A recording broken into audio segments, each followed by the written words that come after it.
In a noisy world we pause and hear, a wiser path is becoming clear. Peaceful voices. Welcome, my friends. Thank you for joining us. I am very pleased, very grateful to introduce you to Gilda Bettencourt, who is joining us as a spokesperson for the Nonviolent Peace Force, NP. And they do wonderful work with unarmed civilian protectors going to hotspots in the world, zones of conflict, and helping to keep the peace in those spaces. It's very brave and courageous work that we have a great deal of honor for, and they do a number of other wonderful things in the world. And so I'm hoping we get to touch upon some of those qualities and factors as we chat. Gilda, welcome. Thank you, John. Thank you. Appreciate it. Such a warm welcome.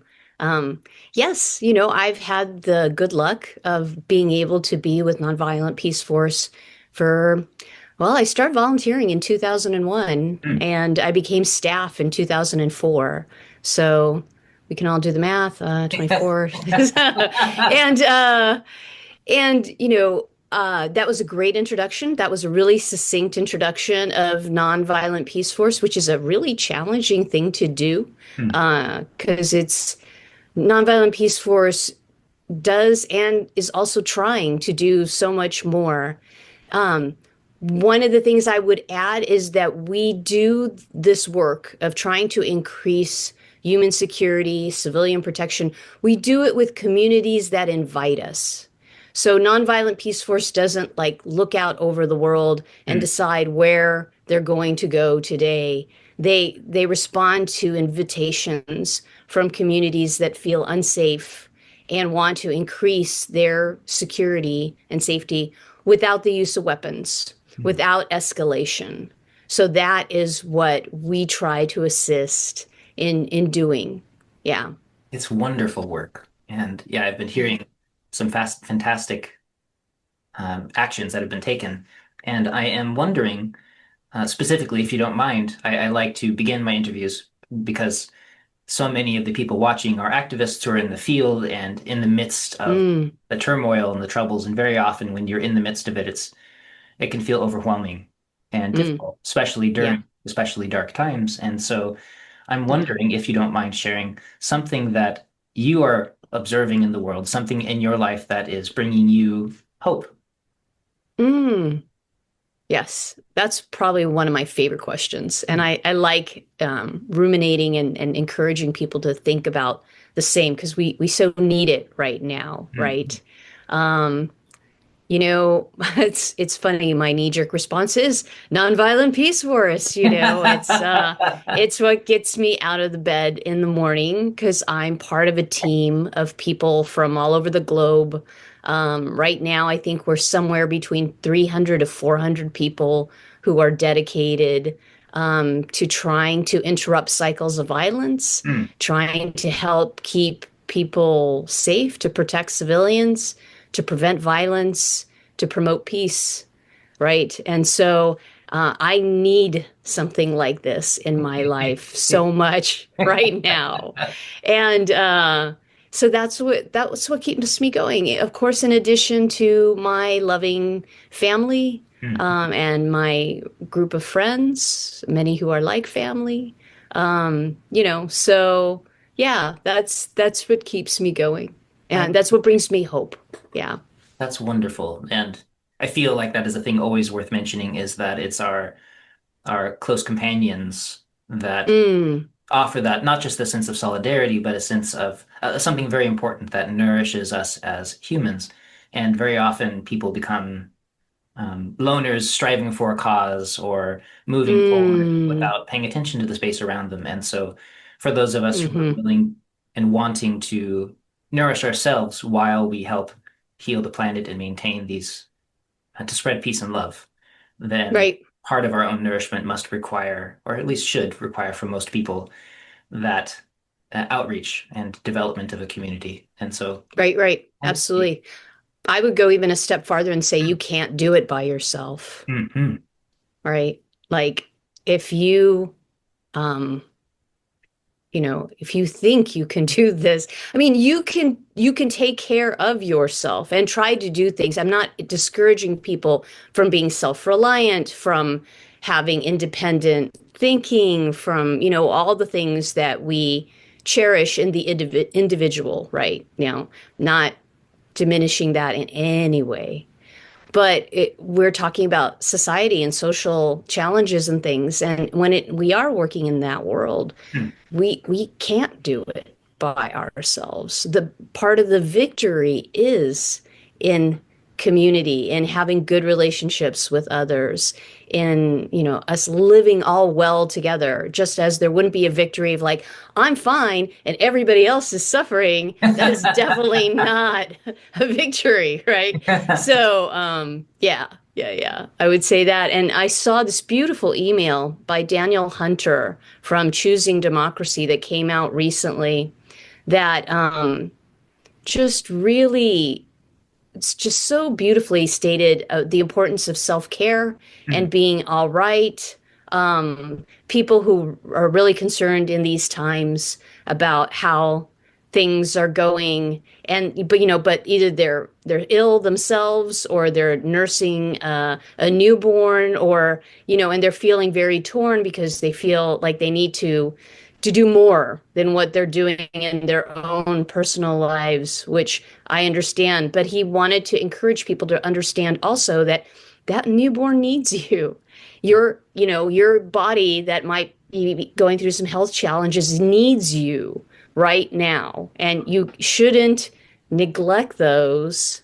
And if you do, we're not going where we want to go. The future that we want is one in community, also one where, nonviolence also is expressed towards ourselves, our dear ones, our family, you know, I mean, I think there's a still further to go if people feel that they are very righteous with the world, but they don't treat the people nearest and dearest to them, as well as they could, I don't know.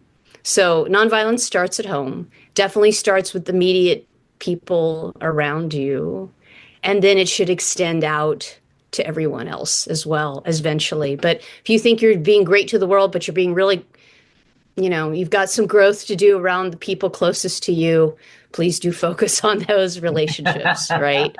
And that's another thing that I really love about Nonviolent Peace Force is that what we're trying to do in growing human security is a lot of security, as people know it, comes through threat and coercion, and we focus on relationships and connection, right? And usually our thinking is that when we're seeing violence, when we're seeing what looks like, outbreaks of violence, or usually some kind of relationship has broken down. There usually have been people that have been helping to keep things running smoothly. Those relationships have broken down, or maybe we've lost someone or a group of people that used to help things run more smoothly. And then that's where you see this conflict that unfortunately, conflict will, as we say in nonviolence, conflict will always occur. It's the violence that isn't a given, right? So we're not utopians who think like, oh, we'll just eliminate conflict and it will never, conflict will always return as long as there's living. That seems to be part of it. But the violence is the true enemy, right? There are people who will think like this person's my enemy or that person's an enemy. No, it's the violence, because the violence always makes things worse. And if we eliminate the violence, we can start working towards the underlying issues that are bringing the conflict about and kind of work through that. So, yeah. I'm so grateful for that. So, can you share some of the ways that the Nonviolent Peace Force helps to build that community and do outreach and to nourish that aspect of the planetary healing? Right. Well, communities actually already exist, Mm. right? So we're not necessarily the people who are trying to build community. We usually are responding to requests of assistance from communities. How we can support the communities is we usually offer training. And actually, even before we do anything else, we start with an assessment. So when we're invited to work with a particular community, we'll do an assessment that has many things that we look at to see, like, is it true that we will add, some benefit? Mm. Do we see some ways that we might not? We have a no harm policy that's very much built into our three principles, three main principles. We have more, but I like to choose three, which are the nonviolence, our commitment to nonviolence, our commitment to nonpartisanship, Mm. and our commitment to local leadership, right? Oh. So it's, the nonviolence, the do no harm policy, right? So that's why when we do the assessments, we take this very seriously.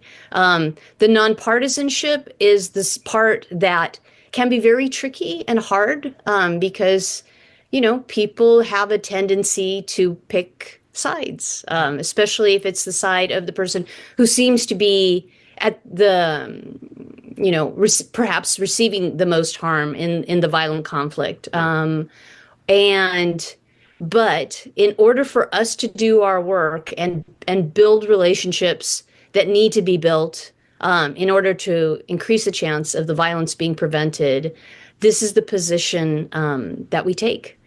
We want to walk and communicate, talk,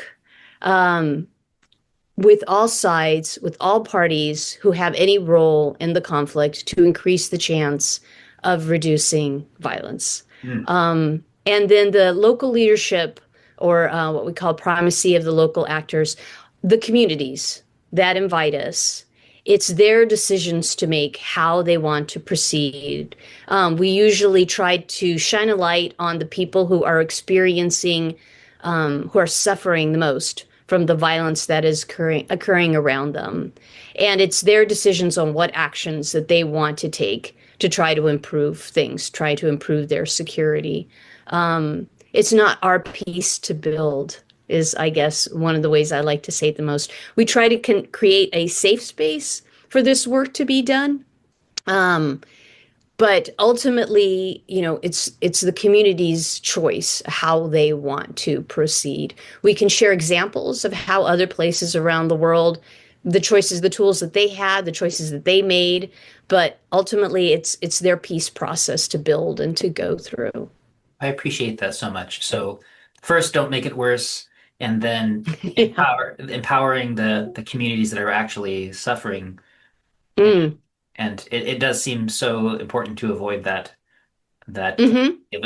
of a savior complex to come from the people who are helping. Yep. And so Yep. I appreciate that so much. Gosh. Yeah. Yeah. Yeah.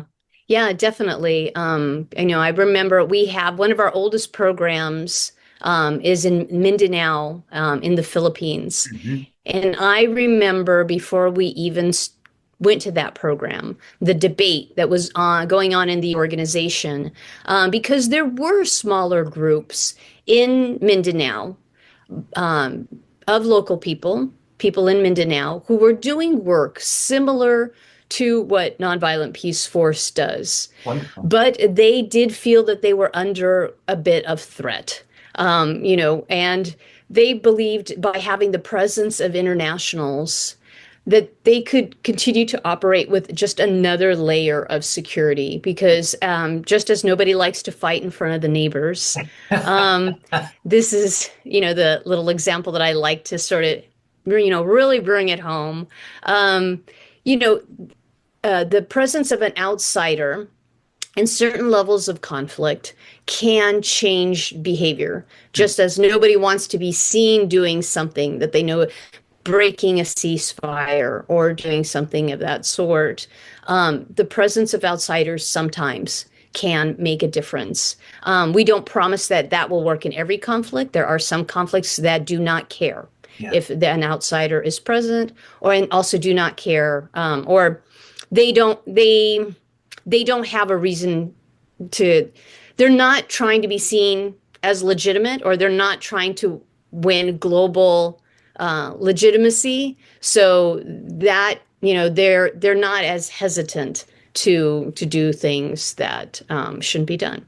So, Nonviolent Peace Force doesn't have a magic wand or a Superman cape or anything like that. So, we are always analyzing the security of where we're at. And we know that we're more effective when there isn't a history of people from outside being targeted for violence. But that said, we always look for what can be done. Right now, we have a small team in Sudan. They're one of the few NGOs that haven't left the area. And because most of them are Sudanese nationals themselves. Oh, good. And they want to be with their communities, and they want to help their communities and their country folk as best as possible. And we've gone with the fall of El Fasher in the Darfur region. We've gone into full emergency mode. We've done other work there as well. We've done work since the Civil War, because we were actually there before the Civil War broke out, before the recent fighting in Sudan broke out. We were there. We got to be there about a year, actually, before the fighting broke out. And we trained. One of the things that we do once we start a program, and if the community has appetite for it, is we do a lot of training in community protection work, unarmed civilian protection work. So the training that all of our staff receives, we share that also with the community. And we do place a special attention with women because often women are not invited or seen as people who can contribute to increasing security. And I believe we've trained hundreds of women in Sudan, yes, in unarmed civilian protection. And these women are still there, along with our internationals. But the women have also gone to, I guess, the main point where people are evacuating to is a place called Tawila. And they are, they multiply the power of what Nonviolent Peace Force can do. A team of 10 or 20 can only do so much, but if you have a couple of hundred other trained individuals, they can do much more. And they've been helping the people who are arriving in Tawila to get medical care however they can, or help them remain safer and organize. We're getting information about what's going on there every day. And I've seen my colleagues being interviewed on the news. And I so appreciate that when the news folks ask them certain questions, they keep bringing the attention to the conditions that the civilians are living in. And that's one of the things that I appreciate about Nonviolent Peace Force, is that people may want to try to engage with us about conversations about politics and things of that sort. And what we keep trying to bring attention back to is, the suffering that people are experiencing, that civilians, these aren't fighters. These are women and children and elders who are in the middle of a horrible situation. And it seems that, I don't know if the world is experiencing conflict fatigue, which I imagine could be part of it, but it's just so heartbreaking because Sudan is one of the largest humanitarian disasters that is happening right now. And yet sometimes it just feels really invisible. I remember when El Fasher fell about a week or so ago, I was looking through my news stream and I didn't see it mentioned anywhere. Wow. And I was just, why is that? Because I look up Sudan pretty regularly, and I would think that my news stream would be showing that to me. Right. Your algorithm is already trained. Yeah. I don't know why. It was a hard thing to experience, actually. So I have been on a mission to shine light onto what is going on in Sudan, Mm. as well. Right now, particularly Sudan. But of course, I like pointing out the programs that Nonviolent Peace Force has in its other locations as well. And we're in Ukraine as well. We're also in South Sudan. That's actually one of our oldest programs Mm. is South Sudan. We're in Iraq and also Myanmar Yeah. and Mindanao in Mm. the Philippines as well, Indonesia and Thailand, and the United States. Um, we have been in the United States since 2020. And yeah, it's the easy places. That's where we're at. So Gosh. is the joke that I make. So yeah, and I think actually the entire world could benefit of from learning unarmed civilian protection. Everybody needs to be safe. So even though we're only in these countries now, it would be lovely if in my lifetime I saw people from every part of the world having some knowledge of unarmed civilian protection. You know, I would like to see it actually in my own neighborhood.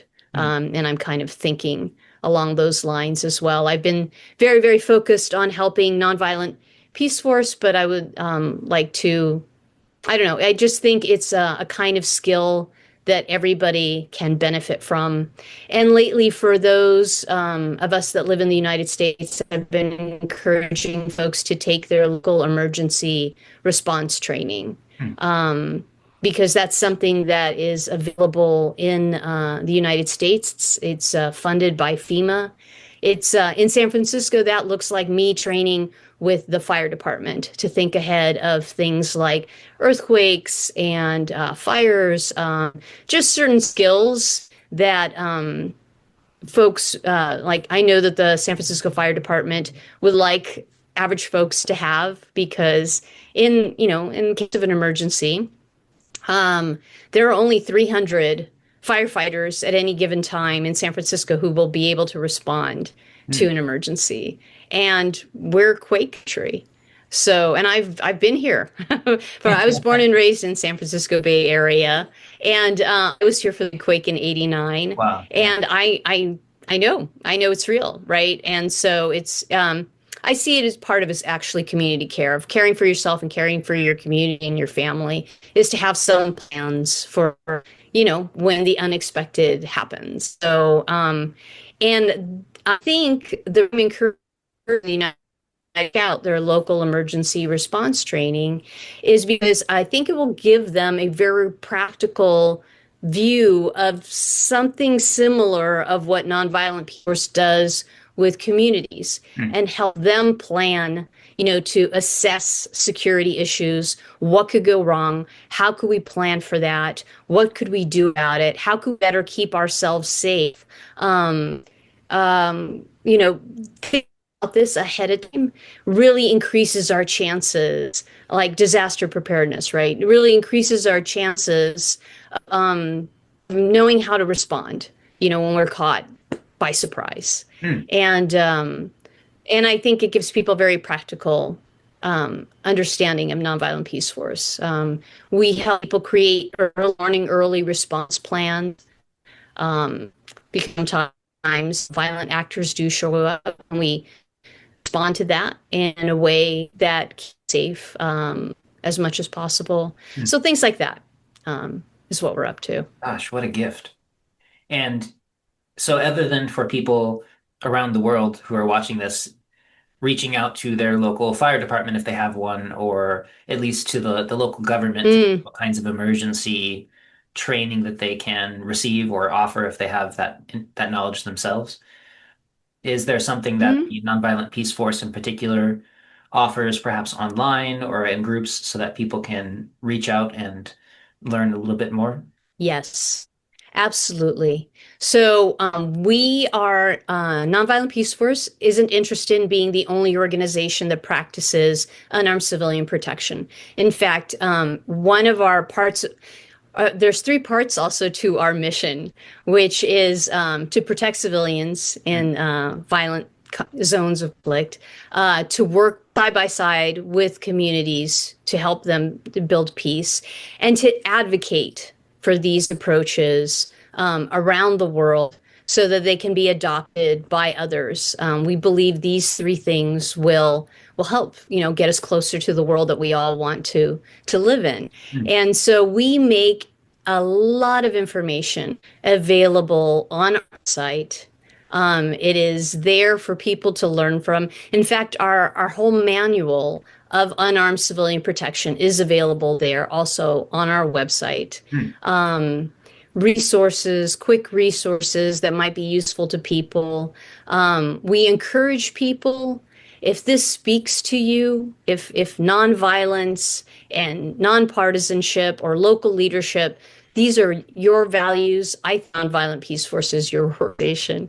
So we encourage you to join us in helping this be not like a surprising thing. Oh, what an interesting group. But like, yes, of course, Nonviolent Peace Force or unarmed civilian protection. This is the way to go. We've had people who advocated at the UN so much for, like 15 years or so, that now we've actually succeeded in having the UN put in their documents that they should look first at unarmed responses to conflict before they choose to use armed actors. That's right. That they should consider that option first.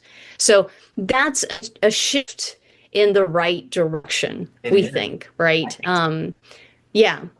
Yeah, exactly. So we encourage everybody to visit our website, see what's there for them. There are people to support you. That's some of the work that I do. I do it mostly for folks on the western side of the US, but frankly, I don't care if you're in any part of the world and you have questions about Nonviolent Peace Force, please reach out to me. I'm happy to try to help get those answered. So we make all of these resources and information available, and we invite people to join us, support us at whatever level you can to make this work a reality. Follow our progress. I'm encouraging the emergency response training because I think it's good on so many levels. One, everybody who does it is better prepared themselves as an individual to take care of themselves, to take care of their family, to take care of their community. And by learning that, you can see like, oh, I can see how other people around the world might benefit about this as well. And there are parts in the world right now that the society, the infrastructure in the society isn't that offering that to people. When I see the trainings that we've done in South Sudan and in other locations in the world, I'm like, oh, yes, why weren't these trainings offered to them? But different communities are in different places in the world, and they don't all have the infrastructure that we have. So, this is a very good thing to share. So, what a wonderful reason for humanity to come together is to be concerned about one another's safety, right? So anyway, that's what, again, like I said, this is what keeps me ticking. This is what gets me going I love in the morning. And so the resources are there on our website. Please check out anything that is of interest. And then, we know that people have lives and they can only give so much of their attention to unarmed civilian protection and Nonviolent Peace Forces work. But, dive as deep as you like. Or otherwise just do whatever you can. Tell a friend. Yes. This is what I like to encourage people. If this, resonates with you, or a friend that you think would be really interested in this, please share it with their friend, because there's no advertising that Nonviolent Peace Force could do that would be as powerful as a friend saying, hey, I think this is a really interesting organization, or if you're interested in unarmed civilian protection, you have a friend who can study along with you. That's wonderful. Like I said, no one really should do things completely by themselves. And in Nonviolent Peace Force, we do not encourage like having an individual go out and do anything by themselves. We right now have one staff person in San Diego, who's California, who's getting a lot of support, regular contact, daily support from the rest of our team. And the reason that we really don't have another person with them right now is just that we've lost a lot of funding this year. We had some funding from the Department of Justice, from the previous administration, and that funding was eliminated this year. But hopefully next year, that person will not be by themselves. In this day and age, there's always someone nearby at least to speak to. But what I was getting at with this was that when you're studying unarmed civilian protection, have a buddy, get together and study it together, or even in your community, look at, what an unarmed civilian protection might benefit your community. And so, yeah, I think these are the main sort of call to action, let's say, that I have for people is check out what emergency response training you already have near you. And if you don't have any near you, that's also a good thing to note, right? You might want to create it for your own community or, whatever it is that's available. And then to be part of Nonviolent Peace Force at whatever level appeals to you, investigate us, follow our progress. It actually was years, even though I volunteered with NP for years. It took a while for me to make other choices, as in support them financially. And then, and I think I've always been studying unarmed civilian protection from the beginning because I was just so interested to know what this was all about. And it seemed so promising to me. So, To me as well. And for those yeah. of you watching, all of the available links and ways to access this information will be provided down below. So please do check down below and follow their work in every way that we can. And if you don't mind, I have a few extra questions for you because Oh, please. it's such a fascinating topic. Yeah. I'm curious about one of the things that you mentioned was this quality of international attention. When the eyes Mm, of the world are on a space, like you said, we don't want our neighbors to be watching us do bad things. right. What are the lessons that have been learned? Because I'm certain that NP has been improving their skills over time with all of this experience.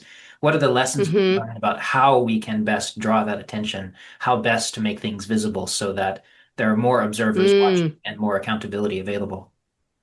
hmm. Exactly. Um, well, I think we just keep bringing up these places, like Sudan, right? I mean, for a couple of years now, we've been trying to bring more attention to Sudan.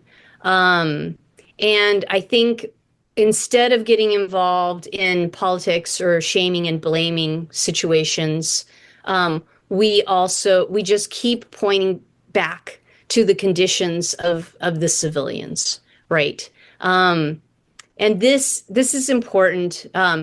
We've in our very first program was in Sri Lanka, Hmm. and I remember we had an instance in our years there. I think we were there for about 9 years, or maybe a little more, maybe more like 11. Um, and what happened was we had one person who was on our board or a volunteer group, who actually did some shaming and blaming, kind of moved away from our commitment to nonpartisanship and focused on one side of the conflict in Sri Lanka and kind of called them out publicly, which they could have done as an individual. That would have been fine, but they did it under the name of Nonviolent Peace Force, which was not great, Right. because then we had to go into a lot of damage control with the relationships that we've already built, and basically apologize and say, that person really doesn't speak on our behalf, and this is very tricky, but because everything that we do in mind is, to assist the civilians that are in a really tough situation. Yeah. you know, and that always has to be the priority. There's place for other people who are seeking justice. There's room for all, but what we keep the focus on is human security and the people who are suffering most. How do we end the violence, the aggression that they are experiencing as quickly as possible? And we keep bringing attention back to that. That's why Nonviolent Peace Force isn't involved with distributing any material aid themselves. We do provide security. We have done that at some distribution sites where people receive material aid, just to make sure that, pregnant women and children aren't pushed aside and others, come and take the aid, but that the aid is distributed in a way that reaches the people who need it the most, and that aid is distributed in a way that may not exacerbate the conflict, right? Like if aid is distributed in a way that only one side of the conflict is getting the aid and others aren't, that could just make things even worse. So we do this what we call protection mainstreaming. When we have everything that the humanitarian world does, to also look at it through a lens of like, is this going to make things even more challenging in the conflict, or can we do things in a way that seems to de-escalate? So that's always our goal: de-escalation, keeping people safe. And yeah, I hope I'm answering your question. If not, feel free to rephrase it in a way that'll go more in that direction. Well, I'm just happy prompting you because your passion is obvious and there's so much to learn about this. And Mm, I feel like there's so much power in simply being a center of peace in the middle of a conflict. And I love the mm, way you keep redirecting people toward the attention toward the civilians who are actually suffering. It's not about who's in yeah. power. Like the Yes. poorest Sudanese and the history of this conglomeration that we call Sudan, they've only had Hmm. basically a few years of peace. Yeah. They finally, oust one possibly bad actor, and then the people Yeah. who have guns say, "I want power. No, I want power." And in the Yeah. middle are all the people living their lives, and Yeah. it would happen to any of us, and we would want the world to look and say, "Hey, that's not okay." And Right. and I just appreciate so much that power of people coming in and being willing to just be the examples of peace and loving and communal worldwide relationship, because that's Hmm. the example that we need. And Yes. I'm so grateful for that work. Yeah, me too. Hmm. Me too. Absolutely. I forgot to mention one of our newest programs, which is in the Democratic Republic of the Congo. Oh, wonderful. They are, I believe we've been there a couple of years now as well. And I wanted to point that out. And that's another area that's experienced conflict for so long. We are involved in some areas that have, had conflict for a really long time, Hmm. like Sudan, like Myanmar, like the Democratic Republic of Congo, and other places. Maybe haven't. Those I think are some of the oldest cycles of violence that need to be interrupted. Yeah. And when Nonviolent Peace Force started, it had a feasibility study that really looked at the work that we do, and really, taking it quite seriously. We're not claiming that we can do everything, but what can we do and what can we do well? And the feasibility study actually pointed out that we might be pretty good at, if we get involved in a cycle of violence early on, Hmm. before it gets too horrible, we might be able to deter it from getting worse, and which is very hopeful and promising. Um, it's tricky because it seems like the older and more the conflicts that get a lot more attention in the media are always the ones that people want us to go to, are the ones that people are always asking us, oh, well, are you going to work here or are you going to work there? And sometimes maybe where we might be most effective are places that are experiencing conflict, are Hmm. experiencing some danger, but not haven't made the news yet. Let's just say, Yeah. and that's tricky. because people are always wanting us to go to places where it's super clear that something needs to happen.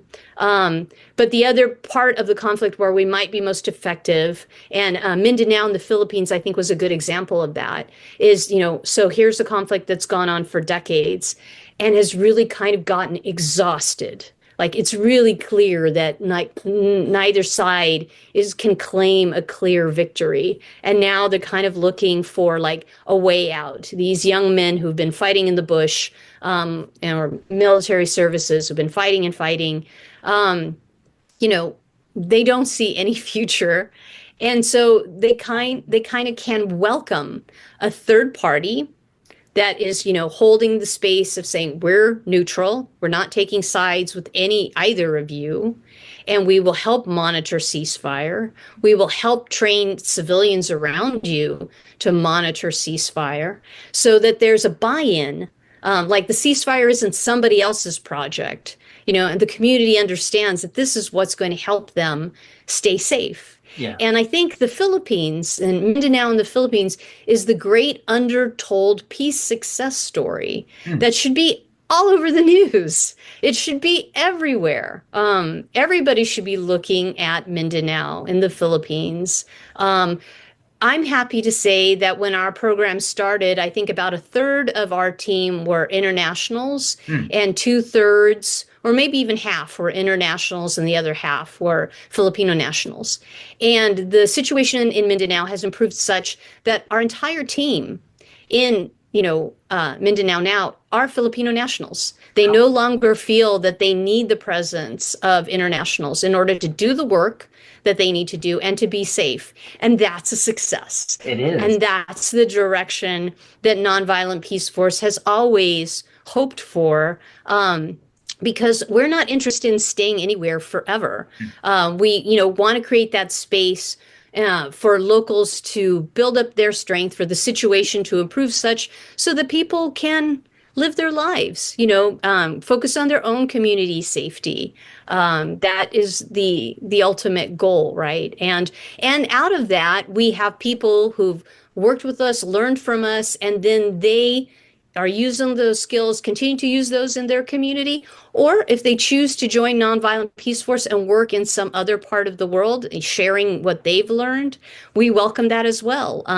A person who's very much involved with our work in Myanmar has been with us in Mindanao in the Philippines for more than a decade now. We have people who worked with us in Sri Lanka who went to serve in South Sudan. We have people from South Sudan who are working in Iraq. So yeah, I love that. I particularly love this global exchange, let's say, of people who are all concerned with human safety and security and helping one another achieve it.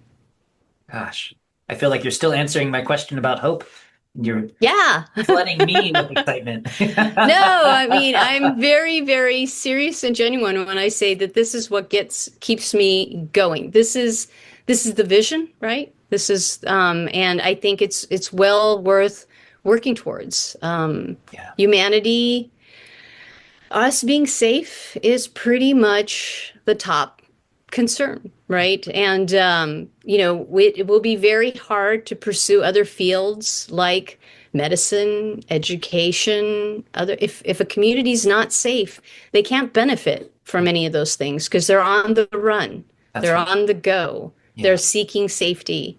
So we have so many displaced people in this world right now. We have people who have fled their homes because of violence, more than we've had since World War II.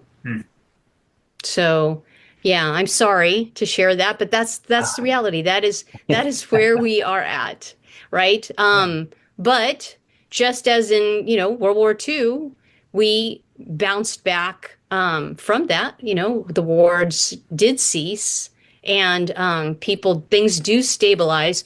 So when we do remember, like big shakeups in the world, we should also remember that those things do stop and that there does some stability does settle in.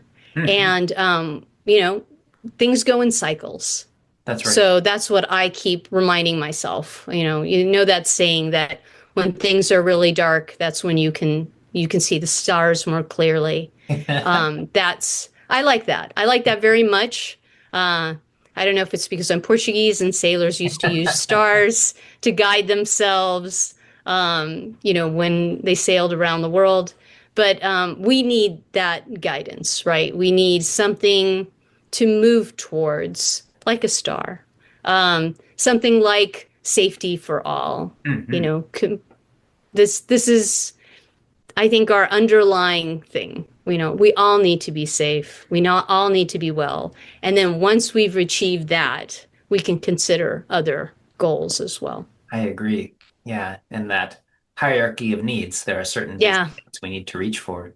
And I love this metaphor of even a North Star, because within Taoist philosophy and cosmology, we often talk about that North Star because there's the quality of the still point. Everything is moving around it. Mm, But if we can recognize the parts of our nature that are that stable, fixed quality, that hmm capacity for love, this genuine aspect of humanity, which is tends to nourish peace, which is grateful for community, that is the best of us, which is always present, always there, just gets covered up by conflict, more like a disease than a habit. It's a thing that comes on. And so by having some awareness of that North Star quality, that pole star, that is always part of us, it's always present. And so even though things seem to be changing and moving and they feel tumultuous or confusing and scary, there's always that aspect of human nature, which is it can bring us hope and can bring us toward the better part of ourselves. And so establishing a future of humanity around those qualities, around that aspect of human nature, which is the best of us, which it never changes. It's always there. There's always something to look forward to with that. And it is something that definitely brings me hope. I love that. I'm so grateful that you shared that, the still point. And yes, that's it exactly, And yeah, when you pointed out that sometimes people consider like failure almost kind of like disease, that is actually a way I often speak about violence, some kind of social disease, right? And unfortunately, I think we live in a time where people just think that violence is inevitable, like it's unavoidable, right? And they kind of, sort of give up or thinks like this is just a reality that we have to live with and such. And I remind people like we don't take that attitude in medicine and in health, right? We don't go like, well, we'll always get sick. We're always Right. going to get sick and die. So why bother? I mean, God forbid that we took that approach, right? And so I kind of look at violence in that way. Mhm. And when I talk about Nonviolent Peace Force and our desire to train people in unarmed civilian protection and have more people who are ready and called upon when they're requested to go and assist, I often point out the fact that about 150 years ago or so, we didn't have professional nurses. Like that wasn't a thing, Yeah. like we had physicians, yes, but you were pretty much dependent on having a loving individual who would care for you while you were sick. Yeah. That was it. And now we have a profession, which is the nurse. A lot of people don't know this about Gandhi, but actually Gandhi wanted to grow up to be a nurse. And only it was his family that encouraged him to be a lawyer, which I think is a really good thing because he's an incredible example of what a lawyer can do. Lawyers get a really bad rap, and when I hear people talking negatively about them, I remind them that Gandhi was a lawyer. Yeah. So it's just the way you practice law. It's the way you practice it that makes all the difference. That's right. And so, we now have nursing as a global profession, and or I should say, a profession that's recognized globally. And I would like to see nonviolent protectors, protection officers, be seen as that as well. Maybe now is a good time for me to clarify that the people of Nonviolent Peace Force are not people who, they aren't volunteering their work. They do this as a living. They make a commitment to work with us for a couple of years. because it takes time to build relationships. We can't have rotating people coming through a program, but they help do this work. And so we compensate them so they can make a living at it. When the organization was first coming together, there was a lot of encouragement. Well, there was encouragement from some sides saying that protection officers should be volunteers. And people from the global south were telling us, like, well, that's wonderful if you all in the global north have 2 years of your life that you can just volunteer, but we have family and, who are counting on us to make a living.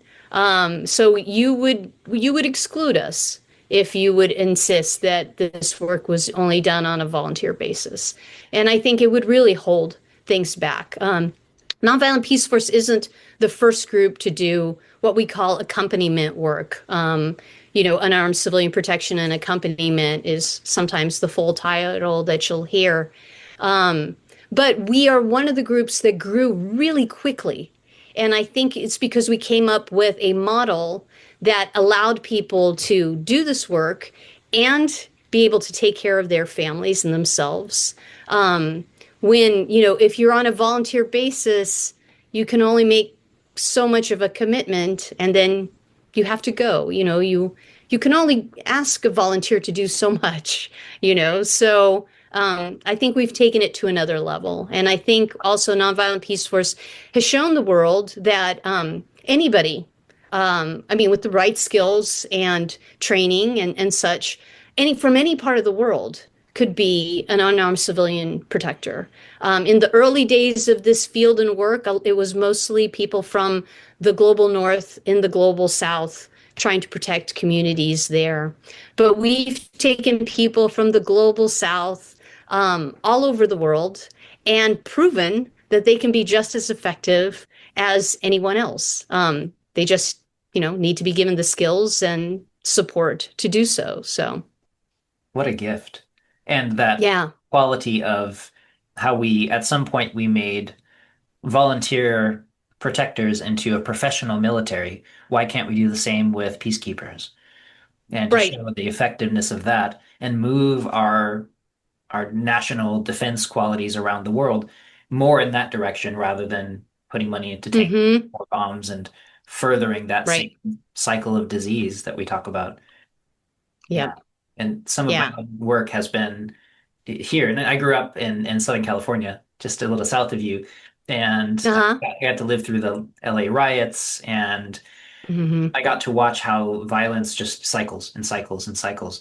And so what I've got to do with other meditators and other things is we go to places, even during the very violent spaces in 2020 and around, and we go and sit in the spaces that are the most conflict filled, and you can feel the mounting tension, mounting pressure, and it's just in the air. You can practically taste it.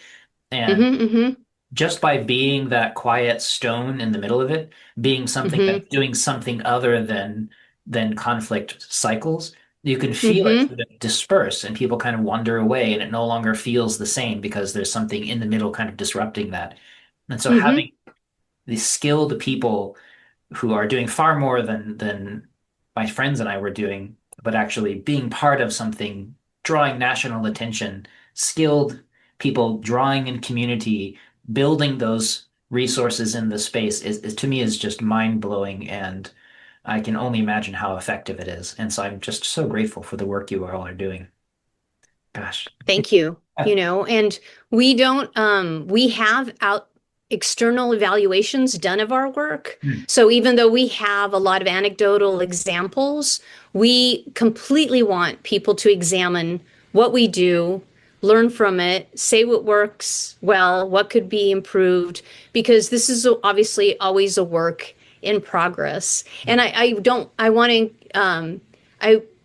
want to appreciate what you were telling me about going to locations where you thought maybe you weren't doing much, but I think there's a lot to be said of having a person who can just retain calm when, you can feel the tension and the pressure to sort of lose calm and to explode. a lot can be said, I think, for that.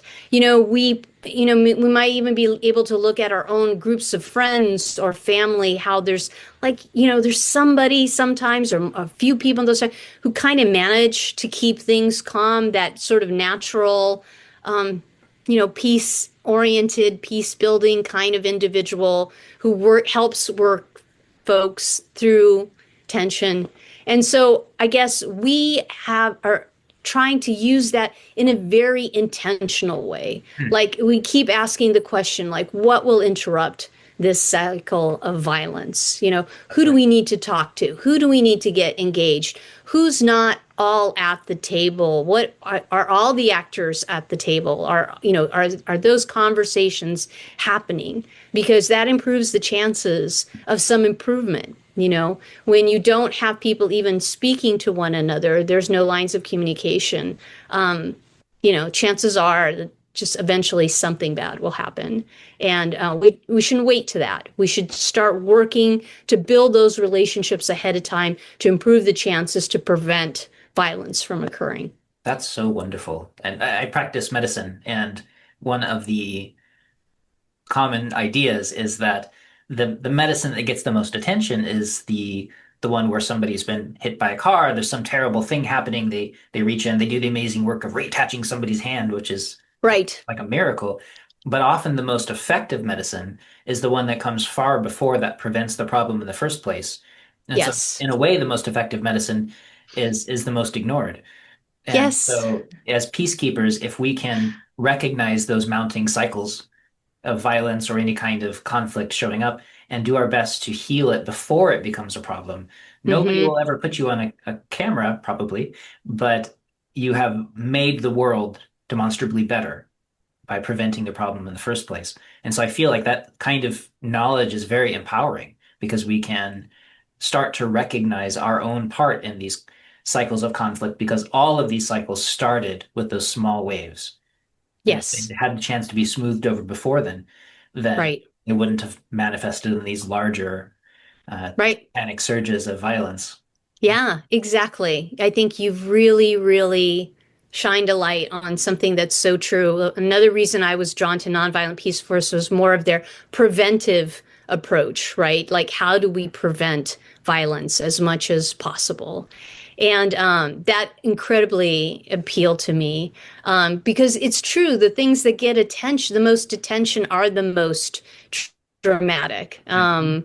And like for one of the tools in the toolbox that unarmed civilian protection has is what is called as interpositioning. When actually groups of people, trained people, do in a certain situation after long time of relationship building. It's not strangers appearing and saying no, stop, but it's like people drawing on the relationships that they have with one another and actually intervening to try to stop a violent act from occurring. And those examples are always the examples in Nonviolent Peace Force and in unarmed that gets so much attention. But what people don't see are all the meetings, all the efforts in trying to get sides to speak together day in and day out, um, you know, really work that people don't find. It's never going to be filmed by like Hollywood because we're used to seeing superheroes duke it out. And, who wants to watch people have conversations over a table and tea for on hours? But this is really actually what improves chances of a peaceful society. And I had this incredible example shared with me over the summer about we also pay a lot of attention to youth because youth are usually seen as one of the groups that can be most involved in violence. And we believe that by engaging the youth into their own youth peace teams, they know best who to talk to and what may be useful in trying, what relationships need to be built. And our team in Juba in South Sudan had heard had verifiable information that they thought that there was a group of other youth who were really upset. What happened recently this year was that in the Sudanese conflict, there were images that were being shared of people from South Sudan who had been harmed in the conflict, and that was circulating around in social media. Hmm. And this made a lot of people in South Sudan angry. And so there were these revenge attacks. They're like, well, if they're going to attack us, we're going to attack these Sudanese that are in our midst. Unfortunately, they probably hadn't thought out that a lot of those Sudanese who were living in South Sudan were fleeing the violence that was occurring in Sudan and have nothing to do with, the violence that South Sudanese were experiencing in Sudan. And so in Juba, protection of civilian camp, there's POC camp in Juba, there were these youth who were, had gotten together that they were going to exact their revenge. And our youth peace team, since they had built relationships with them, or probably knew them, maybe many of them all their lives, talked them out of it.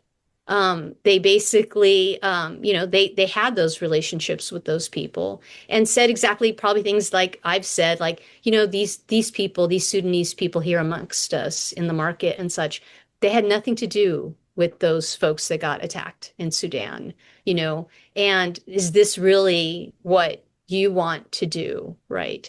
So they diffused the situation. It could have been a horrible mess at the market that day.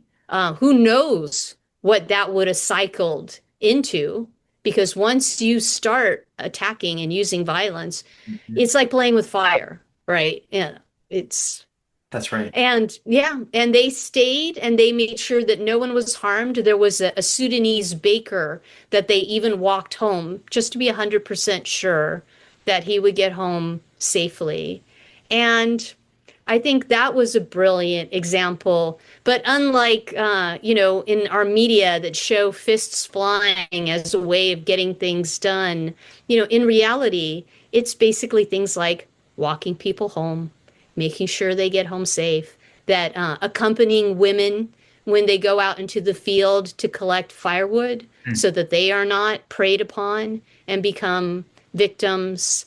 It's things like that, that we may feel powerless to prevent violence that it's occurring around the world.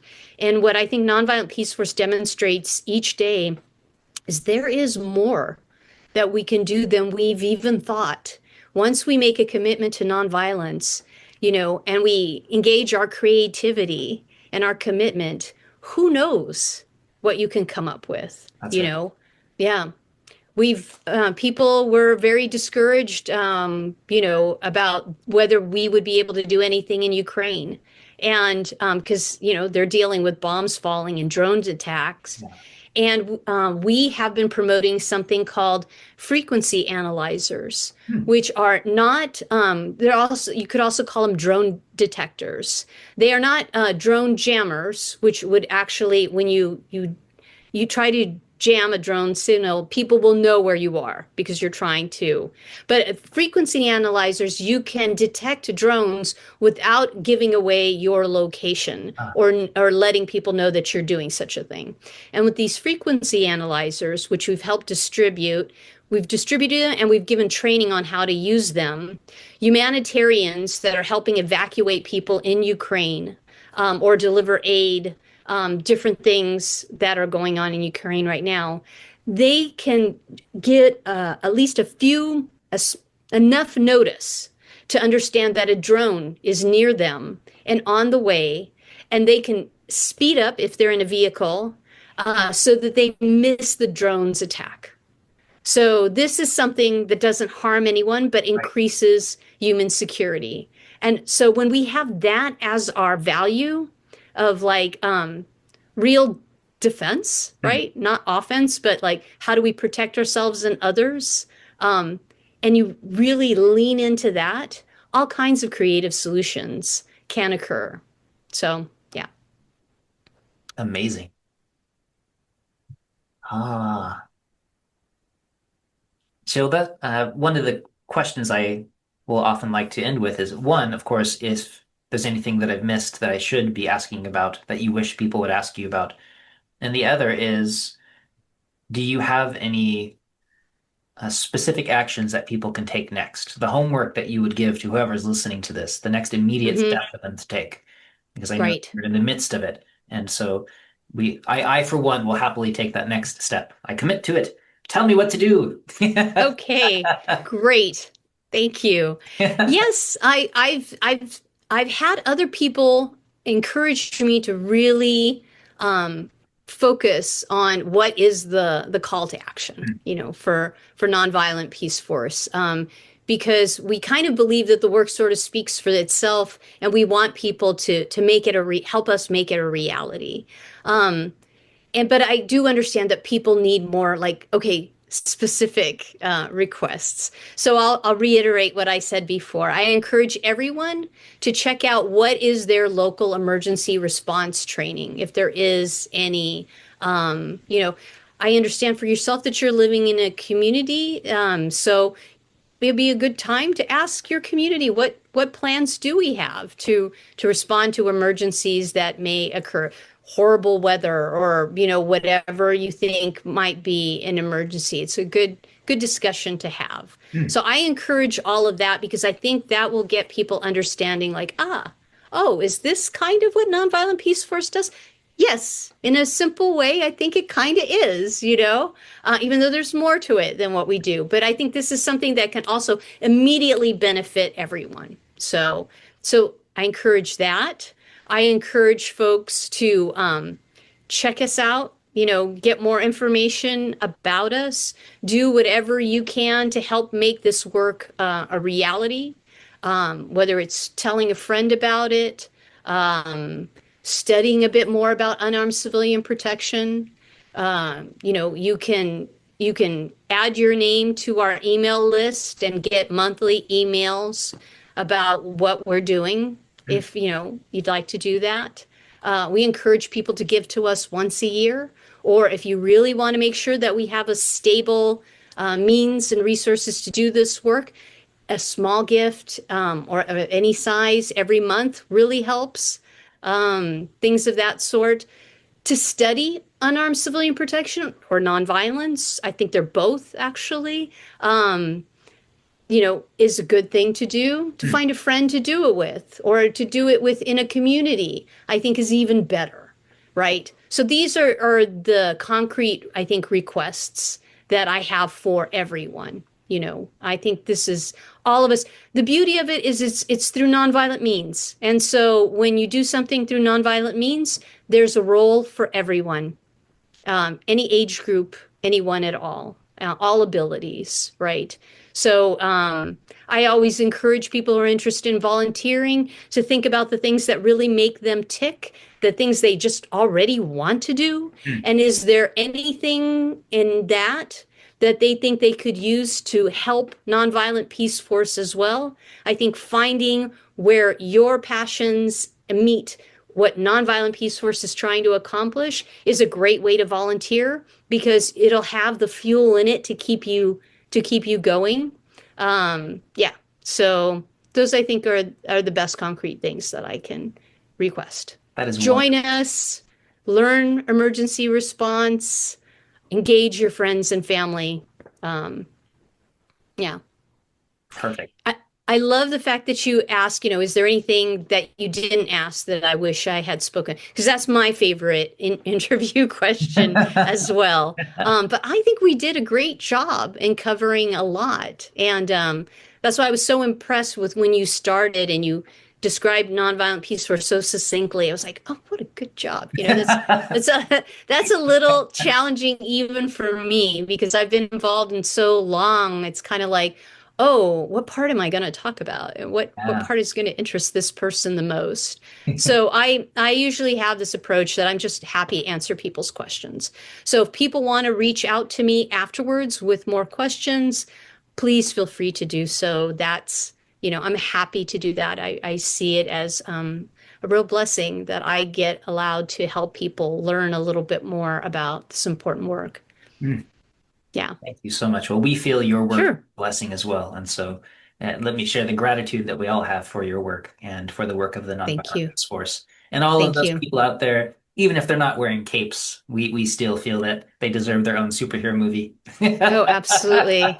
Yeah, they do. They're amazing, amazing people out there. And so, yeah, and if people look at the work that, we've made available online, they'll see they can verify it themselves. Don't take my word for it. Check out, what part of the world interests you most at the moment, and have a look. I'm inspired by these people every day, and they keep me going. And it's such an honor to be, able to work with all of them and try to advance what they do. Mm. Gilda, thank you so much. Thank you, John. I'm honored that you chose to speak with me. So thank you.